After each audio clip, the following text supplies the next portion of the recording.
Hello and welcome to episode 112 of our SAP on Azure video podcast. Today is September 30th, and together with Robert and Goran, we are here to talk about anything related to SAP and Microsoft. Hello, everyone. Hi. Hi, guys. So in previous episodes, we already talked about running SAP on HANA, running SAP on Oracle, and best practices and stuff like that. But obviously, HANA and Oracle are not the only database that customers can use for running their SAP systems on Azure. There is Microsoft SQL Server, there's ASE, and of course, there's also DB2. So today, we have the pleasure to have Peter Kalan joining us to talk about SAP on DB2 on Azure. But as always, before we hand over to him, let's take a look at some of the news. And Goran, you just brought this up on Azure NetApp Files. One interesting part, Azure NetApp Files are used by the SAP customers as well. And there is always a question is availability in the different regions. So, I mean, things are being expanded and not always available at all regions. We have two new regions, Korea South and Sweden Central, which is really nice for the APJ area and also the European part. And interesting also about the cross-region replication is also kind of from the Azure NetApp. It is being kind of used. Typically, this is also being expanded. So the first two regions, Korea Central and Korea South, are paired region, but other tools are not standard paired region.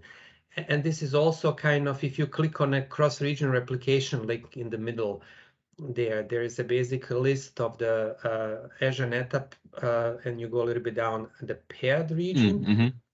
But customers are also the non-standard pairs. And typically, customers love the flexibility to basically go between any region. So it is nice to get this list extended, so to say. Cool. Yeah. Great, cool, thank you. Another thing that I wanted to highlight, some of you might have seen, Satya was touring, I think, Europe, and he also was in Berlin. And one of the things that were released around this time frame is this Pulse report on hybrid work. So basically, some insights that we, from a Microsoft perspective, did to get some more information on how hybrid work is basically working. And there are a few really interesting findings, which I thought here, this productivity paranoia, which I thought was really interesting, where I don't know if I get the numbers correctly. Yeah, here. So the majority of employees, like 87%, think that they are productive at work, while only 20-something. Oh no, while here, like 85% of the leaders are saying that the work has made them challenging, and they're not so much confidence that actually the hybrid work is making employees much more productive. So there's a huge difference in perceptions, and that's what in this report is called productivity paranoia. And obviously there are then some interesting insights in what this could mean and how this reflects and how this can be addressed. And obviously one of the things where Microsoft thinks this can be addressed is Microsoft Viva and all the integrations that are coming out right now. And actually I see a lot of things happening around Viva right now. There's the Microsoft Viva for Sales, for example, where there's a completely new umbrella for sales related scenarios. So obviously Dynamics, but also other non-Microsoft products. Then there's Viva Learning, Viva Insights, Viva, a lot of other things that we are also now actually using Microsoft internally already that are popping up in Teams more and more. So I thought that was really interesting to see, first of all, this report, but then also the way how we are really going with Microsoft Viva and how more important it is actually becoming for Microsoft and our customers. So with this very customer-facing and very employee-focused story, there's now something else that you detected, Robert, or you found.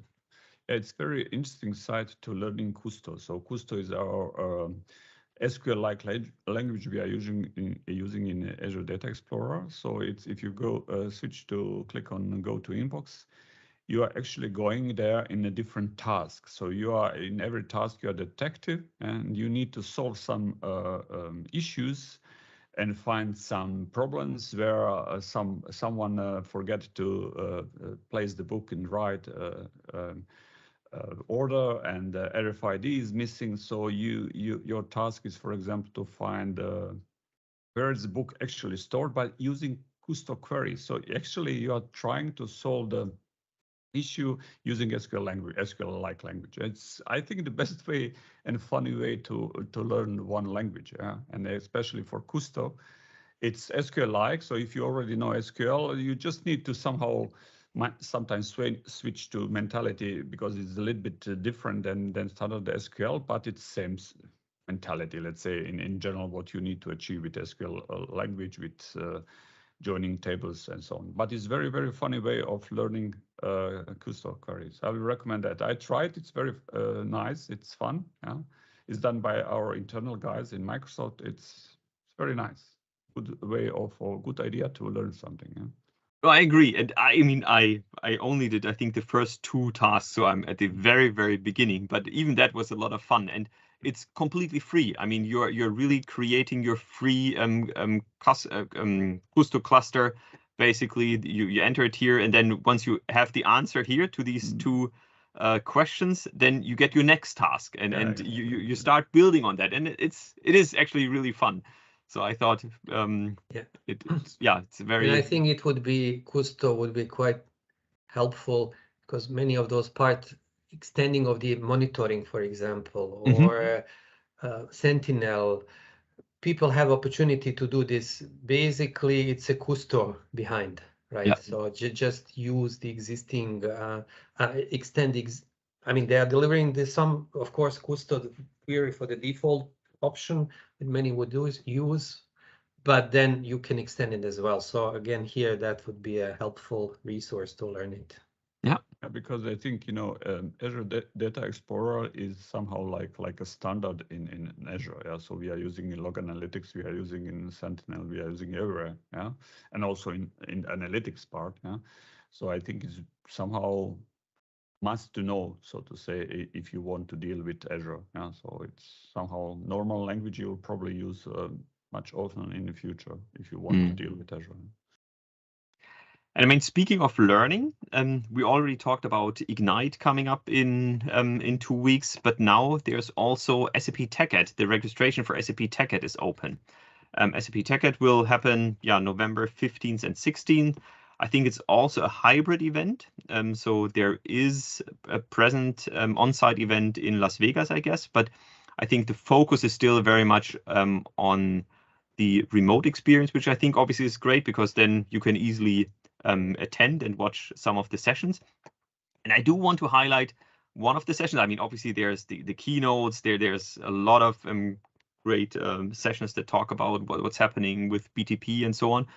But there's also one session that I want to highlight, and that's one on single sign-on and principal propagation in multi-cloud environments. And there, our colleague Martin Repple, together with Marco Sommer from SAP, is talking about how to integrate Azure Active Directory with the business technology platform and different authentication mechanisms. So I think we had Martin on the show a few times already. He has created these fantastic blog posts on principal propagation. So if you want to see him and Marco talk about single sign-on in multi-cloud environments, I can definitely recommend to add this session to your schedule. Then one other thing, when we talk about events and learnings, DSAG, so for the German-speaking community, DSAG has the yearly business event coming up also in 2 weeks, actually. But then actually before that, next week already, there's also another webinar in German, unfortunately. Well, actually, I'm not sure if it's... Oh, it is full in German. Yeah, sorry. On DSAG and Microsoft. So we'll have a series of different events. And this is basically, Machen Machen ist wie wollen, nur besser. So basically, doing is like wanting something to do just better. And this is basically the kickoff of a whole series of events that we are doing together with DSAG, where we'll take a closer look at, what does it actually mean to do cloud with SAP and Microsoft. And we have customers joining, talking about this. So I think if you understand German, then I can definitely recommend to sign up to this webinar and follow also these other events here. Okay, with this, that's basically all for this week. With this, let me hand it over to Peter. Peter, maybe you can quickly introduce yourself. What do you do at Microsoft? And then, let's learn a little more about DB2. Yeah, hi, I'm Peter Kalan. So what do I do at Microsoft? Let's start a little further back. So I was an SAP consultant for quite some years before I joined Microsoft, getting out of some technology stuff, but it got me back in quite some years ago and joined the team that I'm in. Now I'm principal architect in the SAP space, around the SAP space in Azure technology, so in the core development. Mainly I work with, let's say, one customer at the moment, one huge customer, and so try to solve some internal issues around it, right? So things like this popped up, like DB2 was one of the topics where I covered it, where I started working on it a few years ago. Mm-hmm. It was an interesting journey because, of course, we wanted to have IBM support on it, whatever we were doing, and all things developed pretty nicely. We had few interesting projects in the past, and we got few learnings out of it, of course, how things are going and what, let's say, customers are doing correct, what are doing wrong.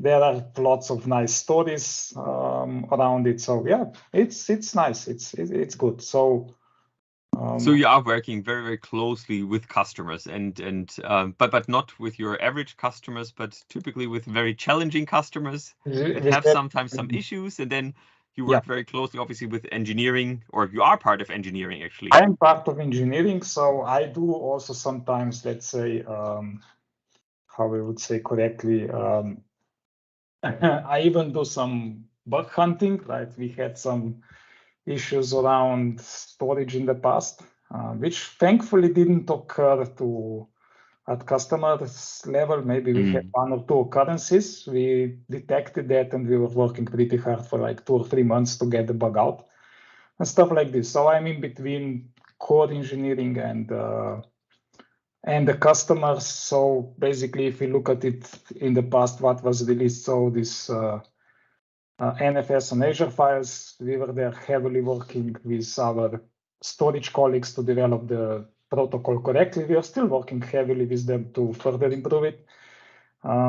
We worked on the new VM types where we were piloting with few customers. Now they are live. But that should go live next week in some bigger events. So yeah, I'm working on a lot of different things. Some are very interesting, some might be boring, but yeah. Us to do it. Yeah. As always. Okay. So now that I'm sharing the slides, right? So let's go just for SAP on DB2 on Azure. Just few slides, so it's just to supporting my speaking right around it. And what were the key things what we learned about it, right? I will not talk about that you should do proper documentation and you should educate people, because that I believe it's not related to database or SAP, it's in general.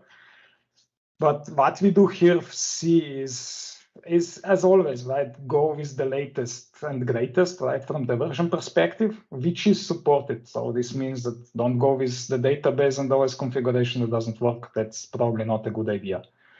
And what we've seen is even that we've invested some time in our documentation, we're collecting feedback, trying to improve it. People or customers still don't use it, right? Or they don't need it, or they or they interpret it in a way how they interpret it. And this sometimes causes some issues out of it. And then we had a lot of migration projects. Let's put it down. Most of them are coming from AIX. It's not a lot of them coming directly from Linux. Let's put it this way, which causes, well, which from the IBM perspective, we have to do a hit, not from IBM, from SAP perspective, we have to do a heterogeneous migration, right? So if the database is not really big, or let's say huge, then this can be done with standard SAP tools. We know that. We've seen some projects now with really big databases where standard export-import didn't work. They could use the SAP's zero downtime method, but I think that the customer then decided to use a third-party tool which supported heterogeneous migration so that they could do it in the provided downtime window, right? And one thing that really came out in this migration project from AIX is don't copy-paste the DB2 parameters. Even that IBM says DB2, LUV, so Linux, Unix, Windows, right? Parameters sometimes should not be just copy-paste. We've seen performance issues becoming out of that or not behaving as it is. So I would say don't do it just copy-paste. Try to review why some things were done on AX, Windows, on Intel, it runs a little bit differently, right? And we'll also check why you should disable the backup compression.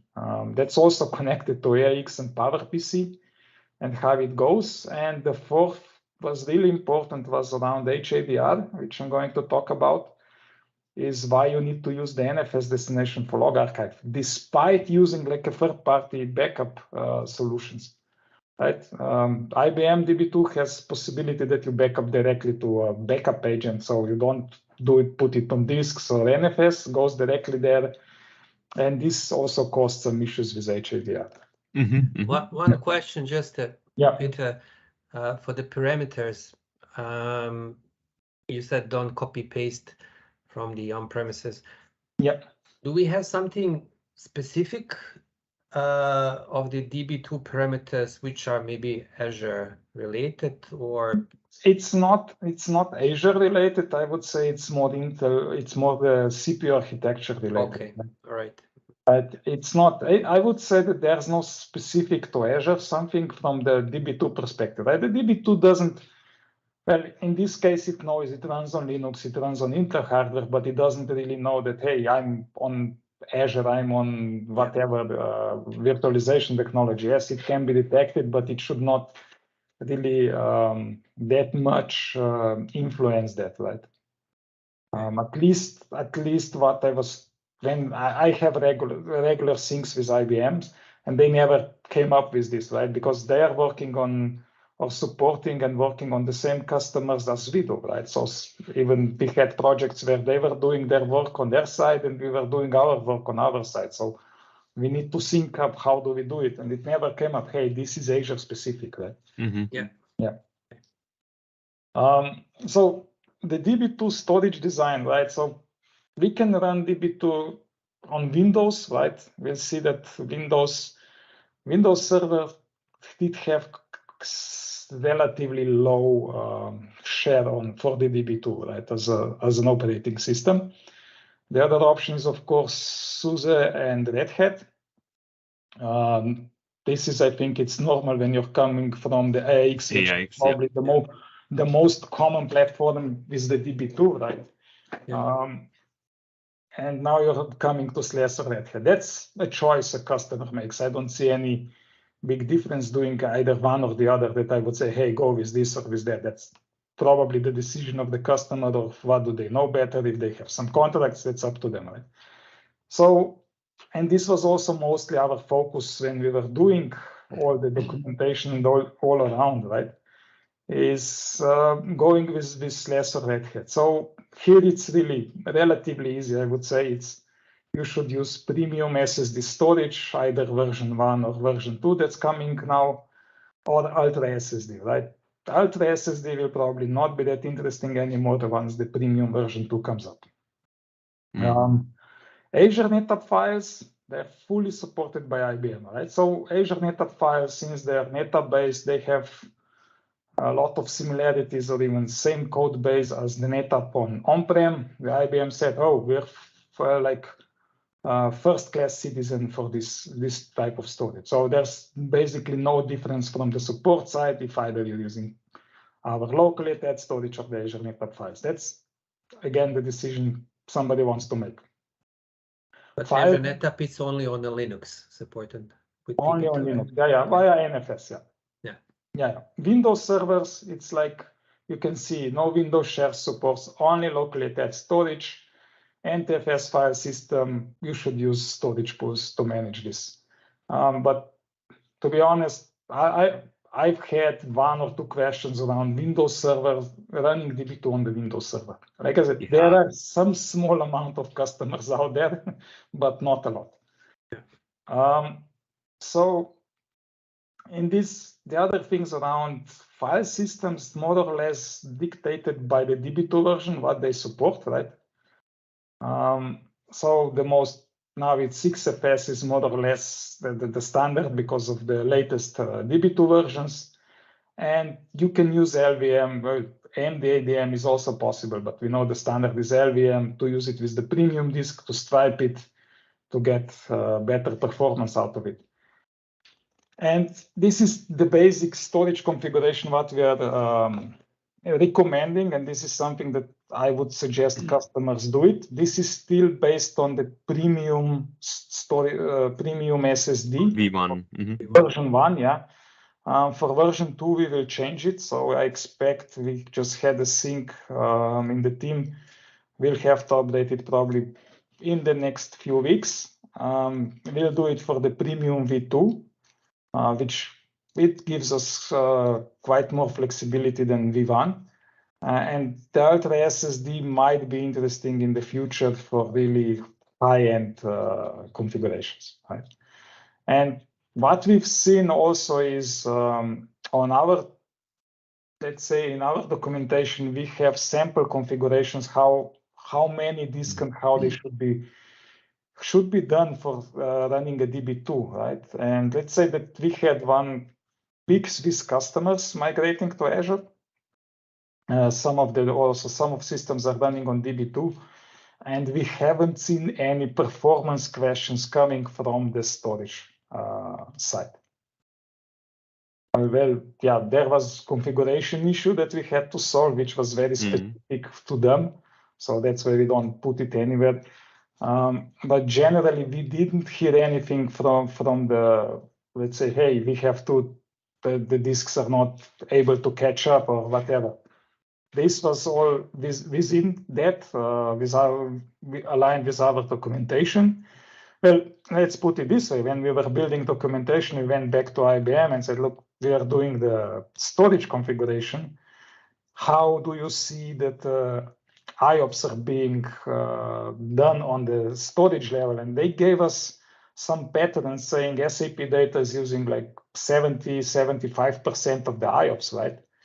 We really got all the data from the IBM. They were really cooperative in this case. I would say it's really good cooperation that we are doing with them. They said, look, what we see is this is how much you need, this is what you need, these types of IOs are going down. So based on this, we were designing the storage. And it turned out to be really good, right? So the storage is quite okay, right? And then let's put it this way, so the trigger to work with IBM more extensively was how to do high availability, right? And disaster recovery, but high availability is more interesting because for high availability, you need some other tools for like clustering support, right? And here there are 2 things, right? So HADR is basically share nothing cluster. So it means both nodes have their own copies of the database. They don't share in storage or anything, right? And HADR is a normal thing that IBM DB2 supports, but at that point in time, this was supported with so-called Tivoli's software automation tools, which is a cluster software also, which was sold out to, right, which IBM sold out to, I think, HSL or something. And at that point in time, we went to IBM and said, hey, what's the plan? And they said, look, we sold out the tools. Currently, this is part of licensing. What's going to happen in the future, we don't know. So we discussed what would be possible to be done. And then we said, look, with HANA, we are already doing the pacemaker for SAP Central Services. We are doing the pacemaker. We see that the pacemaker has the resource agent for DB2. What do you think about it?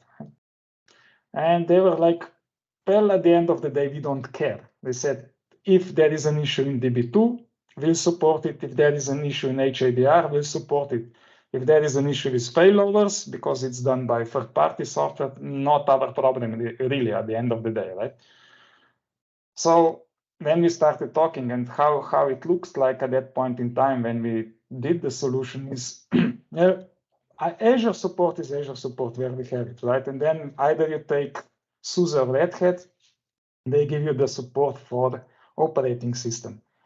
And the pacemaker is then again supported by SUSE or Red Hat. And even the resource agent handling the DB2 is coming from SLES or Red Hat, is supported by SLES or Red Hat. So you see that you're depending on SLES and Red Hat for the resource agent for DB2.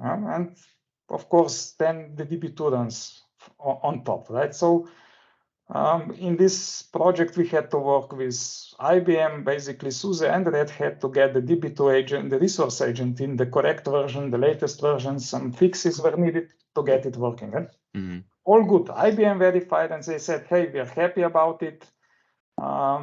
They were also contributing to the documentation. When we have written the documentation, they basically did a review on it and said, look, we are fine with it. They just said, we don't want to have step-by-step HADR setup. If a customer is not able to set up HADR by their own, they should not go with HADR.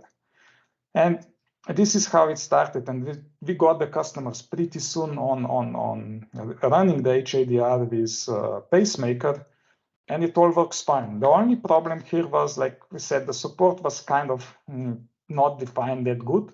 Who's really where, right? Because this resource agent and DB2 database. And there's also one drawback, right? If you use the pacemaker and resource agent, you have to stop, start, and do these operations via the pacemaker, right? If you go, your cluster is running fine, you go into the database, you say stop database, the pacemaker is like, the database stopped. I should start it up again. And tries to start it up, starts doing failovers. However, it's not really good, right? We've seen this on projects that how this really doesn't work that way. And who really knows how to do it? It works fine and all good, right?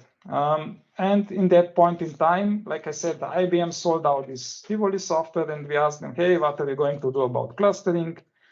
We don't know yet. They bought Red Hat, so pacemaker was one of the, let's say, something that was showing up in the sky that this might be that what they're going to choose in the future. And sometime later, they came back and said, look, now we have it official. We will go with pacemaker support for DB2 for clustering for further on, right? And again, we started working together. They got access to some of the Azure resources to do their testing, and the thing changed.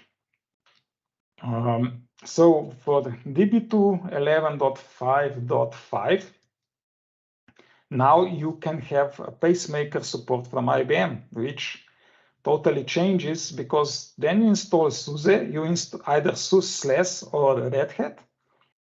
Only the operating system. You don't install the pacemaker. You don't need the HA add-on from SLES or Red Hat. So you get the IBM DB2, you get the pacemaker and the resource agent delivered by IBM. And now the things change. Right now, the support for SLES or Red Hat is only for the operating system. If you have issues with pacemaker, if you have issues with DB2, if you have issues with whatever around high availability, IBM will support it. And this is a big change. And now they did an integration. So now even if you go into you're managing the DB2 with the IBM tools, you say, hey, shut down my database. That communicates with the pacemaker and does a proper shutdown. So you really get way better, right? And I think that IBM is also working on their resource agent a little bit better than the communities. Support is there, so everything looks way better.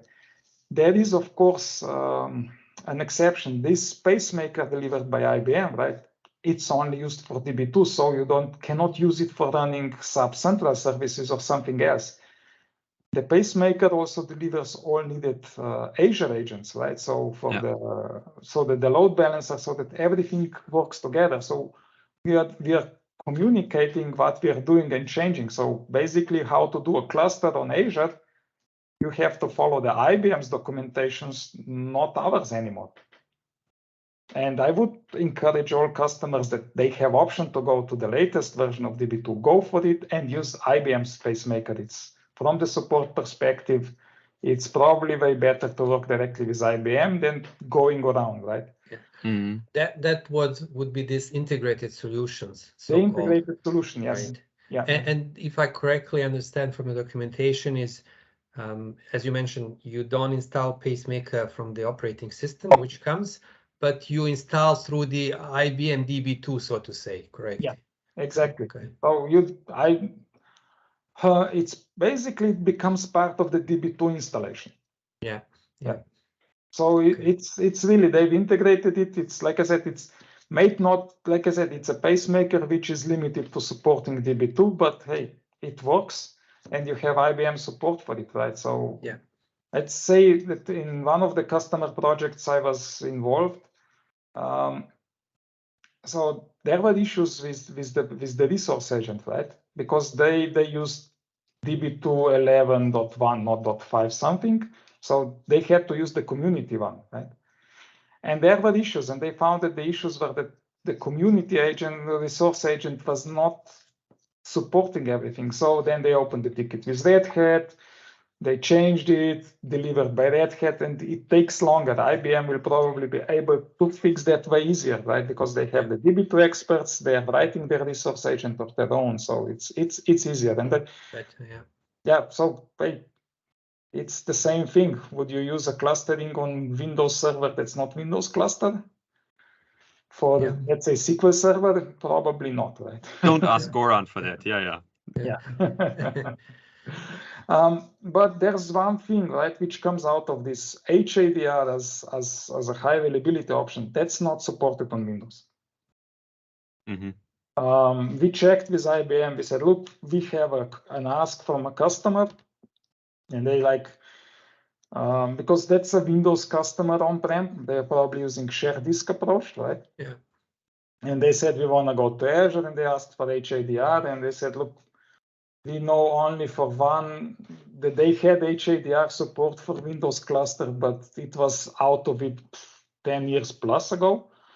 So they said, look, if there is enough customers, we will do it. But of course. So they didn't say, hey, we will not do it, but at the moment they don't have support for it. So share disk clustering is possible on Azure. You would need probably third-party tools to create a shared disk. We really didn't test it with the premium ZRS option, right? We didn't do the test for it as, like I said, Windows and DB2 is not a really popular combination. But could you do, I mean, my understanding of IBM HADR, it's like HANA HSR. It replicates the stuff and there is, I mean, from HANA is if you don't have a cluster, you don't have automatic failover. You have to do it manually. So is that the same way with HADR, IBM HADR? And can it's the same way. With HADR is the replication mechanism, right? And the pacemaker is handling the failovers. Exactly. Yeah. So you can go without the pacemaker, but then you would need to do the failover manually. But could you do it? What would they do also on Windows? Could they do HADR on the Windows, meaning just doing replication and doing manually failover, so to say? Yes, they could do the manual failover, but then we also need to figure it out. How do we handle the virtual IP, right? Okay. Because here with the pacemaker, we are handling the virtual IP. But we didn't. But in this case, let's put it this way, right? So the DB2 and HANA, one of the big changes is that HANA, the bigger the database, the longer it needs to start, right? DB2 starts relatively fast, right? Because it doesn't load all the database in the memory like HANA does. So what if it crashes, it needs to do a recovery and then you're working.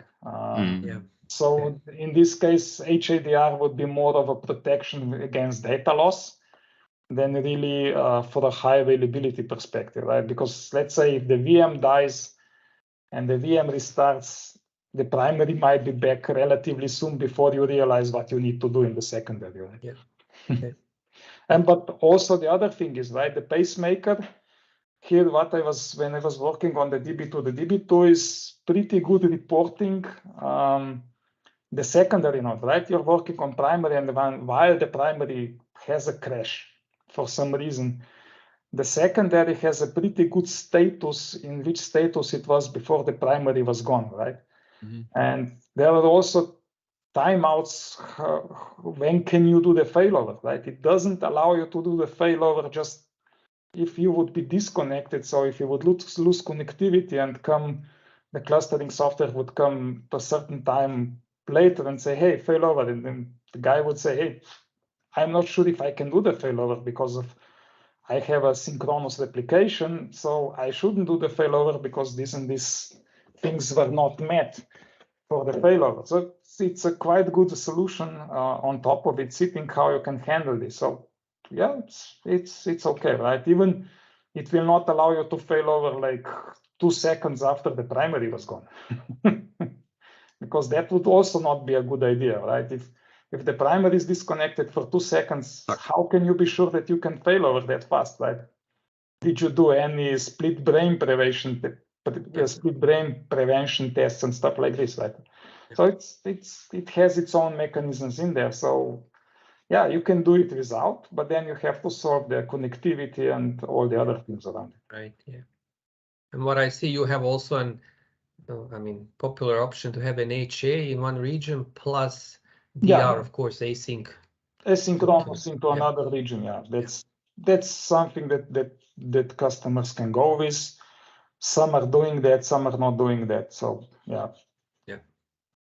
It's like HADR is a solution like always on HANA system replication, Oracle data guard. Yeah. It's always. And on the DR side, you have just one standalone DB2. Well, you can have one or you can have multiple, right? Could you have an HA on the DR region as well? You could prepare and set up for that to have an HA combination on the other side, right? The problem is you don't want to do some pacemaker activities on, well, even pacemaker will not act on the node which is in asynchronous mode. Yeah. Right? And you shouldn't. So, because asynchronous mode automatically means, I would say, data loss, which can be 0, but it's usually not 0, right? Because of the higher distances. Yeah. So in this case, since it's a data loss, that has to be a decision based on some facts, like region is gone, so we continue the work in the region, in another region, but we are aware that we've lost some data. And the problem is if the region A, in this case, is really gone, you don't know how much data you've lost because you don't have the source where the truth is, right? So that's why I always say that for the DR, right, for the disaster recovery, you have to have a procedure and you have to have a really good procedure when do you go over, right? And I believe that the system administrators should not be the guys saying, hey, switch on the disaster recovery region, right? It should be more on the business side, because business side will have issues because some of the transactions will be missing, right? Yeah. And the bigger and more systems you have, the more complex that becomes. Yeah. Okay, that's around the high availability. So if you're able to do it, go with the latest DB2 version and use the integrated pacemaker solution. And backup restore. It was also an interesting thing, right? So what you can currently use in Azure is built-in backup tools from the DB2, which goes to file system or NFS target. NFS target at the moment can be blob on the storage account, which is NFS version 3. Works fine. You just don't really get the great throughput that you would be getting somewhere else, right? But you can put policies on it, and it's cheap, and yeah, lots of space in there. And then are the third-party backup tools. There are, of course, various combinations how you can do it. It can go to file system, NFS targets, can go wherever, right? And this is what we learned, two things from that perspective. One is, do not enable the backup compression feature on DB2. This was on a project, and they said, hey, we moved to Azure, and now we have issues with backing up the logs, right? So the log archive, and of course they said it's not a problem of DB2, it's a problem of your NFS on Azure File Service. It's like, doubt it, but okay, let's do it, right? And so I've started testing against NFS on Azure Files, against NFS on Azure NetApp Files, backup against local disk, and even backup against local temporary disk. Yeah. We know that it's super fast and super low latency, right? And then with and without the compression, and these are the results that came out, right? And they said, look, if you don't use compression, you'll be getting around 200, it depends on the size how you do it, but up to 400 megabytes per second at the moment, right? Write latency went up, so there were the IOPS and all this. If you use DB2 compression, this is for the full backup, right? The full backup was not that impacted, right? But on the log archive, we were seeing getting 250 megs, a little bit higher. It also was probably a limit of the source disk, right? And then with the compression, regardless of any kind of technology you use, right? You're there around 15 to 30 bytes per second. So it's factors off. And this, in the details, when we are looking this, it was clear that one of the CPU threads, right? So one CPU was being pushed to 100%, was doing the compression. And once we went in and checked it, yes, DB2 on AX, the PowerPC CPUs have hardware implementation for the compression for the DB2. Okay. So they were paralyzed or what? And it's paralyzed. However, basically you don't see the CPU usage, and it gets really huge throughput. While this on the Intel CPUs, that's not true. And then it has to use like a software-based compression. And this brings it down. On the full backup, it was not that obvious than on the log archive.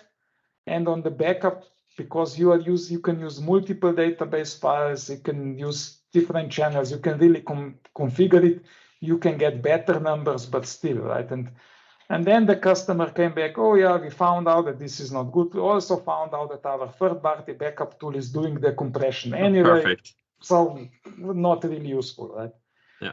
And there was one thing also important, it's not on this slide, and I mentioned on the first slide, is when you're doing, even with the third-party backup tool, and you have HADR, right? So 2 or more nodes in a cluster, use NFS as a log archive destination. You can configure multiple log archive destination for DB2, right? Let's say the first log archive destination is your backup solution, and the second should be like NFS location. Why is this important? Let's say you're doing a maintenance and only one of the primary is working, right? And the secondary database node is down. And when it starts, it will, of course, try to sync with the primary. And if the gap is too big, it will go and start reading the log files in the NFS destination. So it will catch up really fast. With the third-party backup solution, this should also work so that the secondary should ask the backup engine, say, hey, I need those backup files so that I can catch up. And we've seen that this was not really performing as well, or there were some issues because of the configuration, how it should be done. So this is also quite important for that. Yeah. One question for the backup compression on Intel CPU, which is not optimized, let's say. It's more IBM DB2 part. Do they have any plan to improve this? No, not that I've heard about it. No, because I think it's proper something coming from IBM, right? So this could be a thing of licensing or so. No. Okay. Yeah, because the only things around that I know about the Intel CPUs, they are more going in a way of encryption, not compression, right? So if you're using some kind of encryption for database, that's usually supported by the CPU, and that's why you basically don't see any performance penalty. But on how to say, on compressions, you know, then which mechanism you do, how you do it, and also all the databases do it a little bit differently. So probably it's also some kind of licensing. I don't know. I never checked on this one.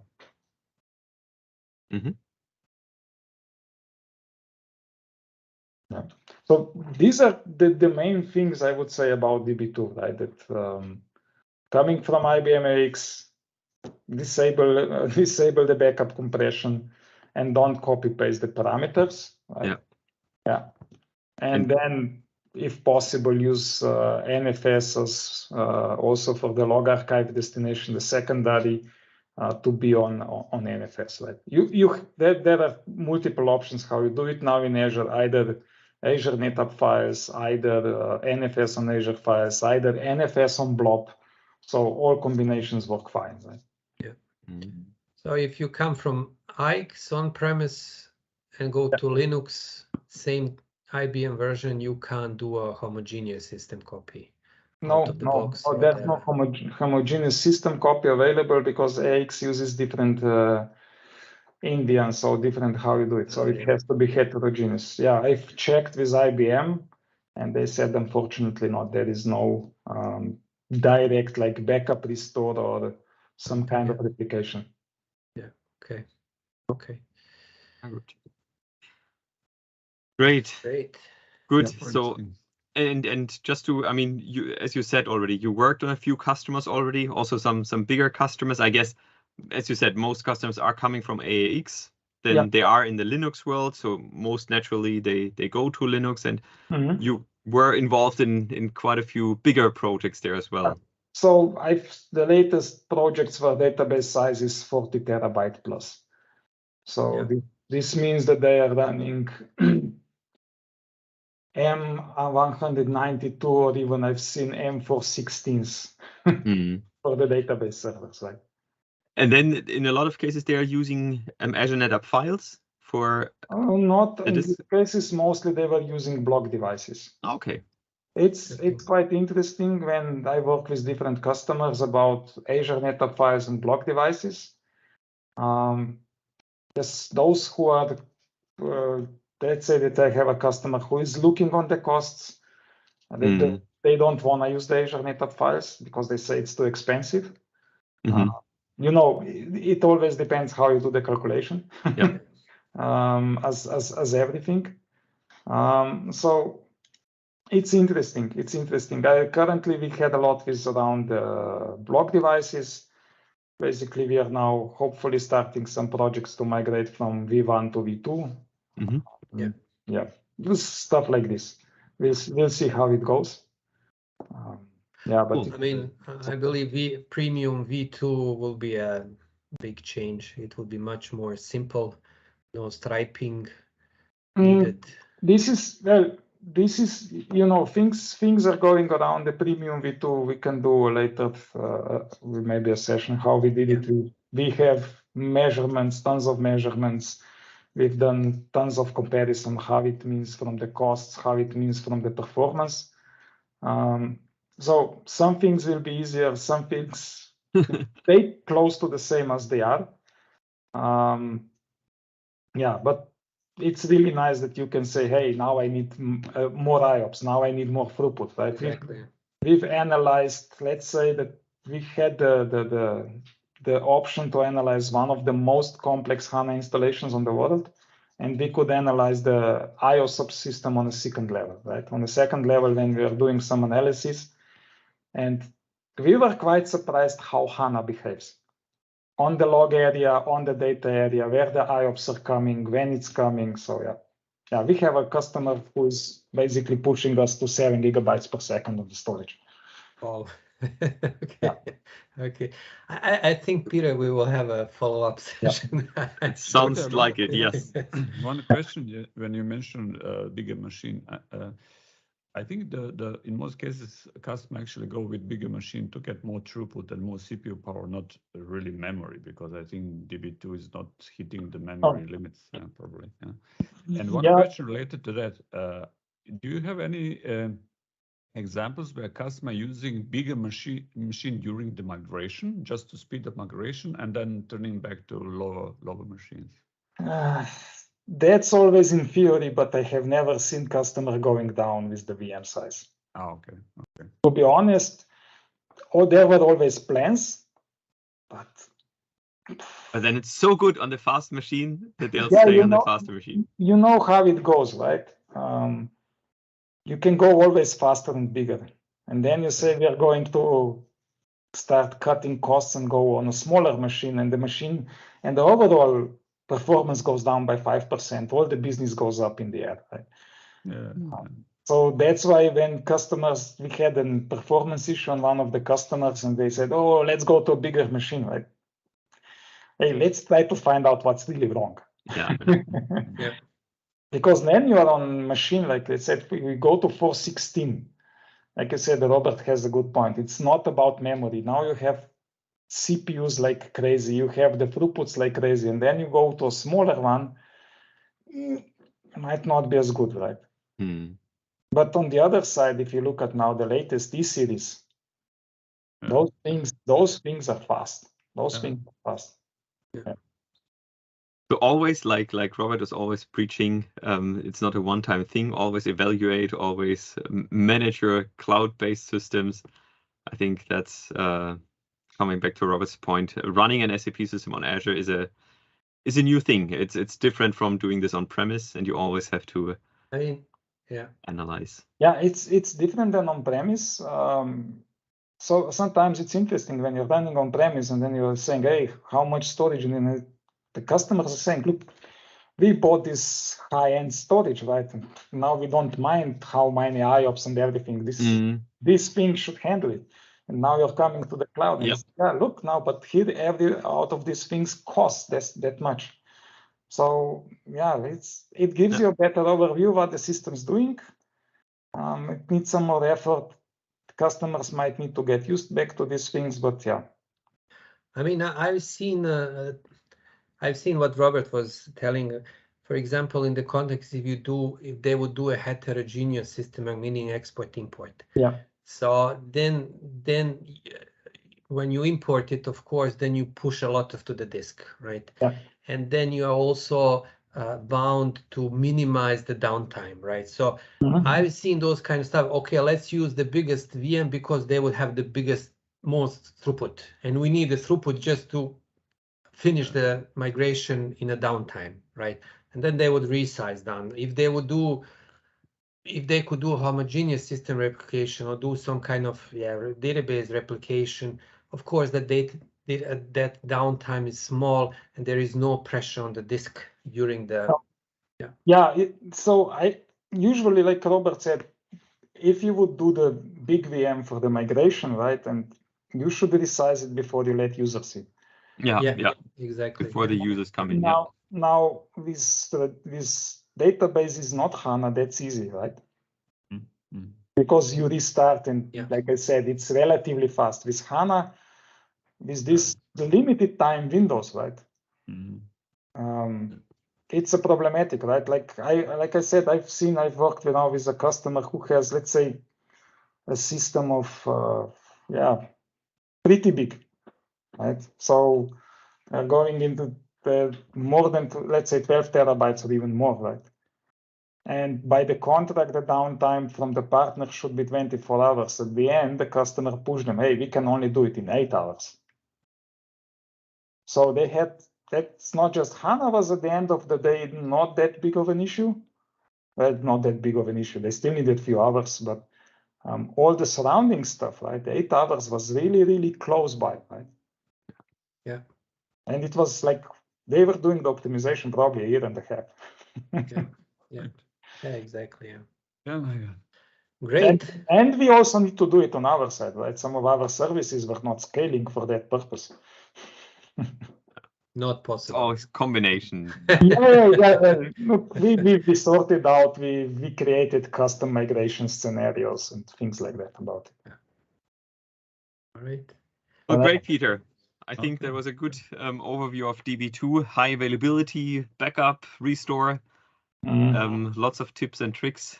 Thank you so much for that. And as we just discussed, maybe we can have you back when we talk more about Premium V2 or some other things, or maybe some other interesting customer cases that you have been working on. Yeah, we can have it like this. Yeah. Okay. Cool. Cool. Great. Then thank you, everyone, and talk to you next time. Bye-bye. Thank Bye-bye. you. Bye. Bye-bye.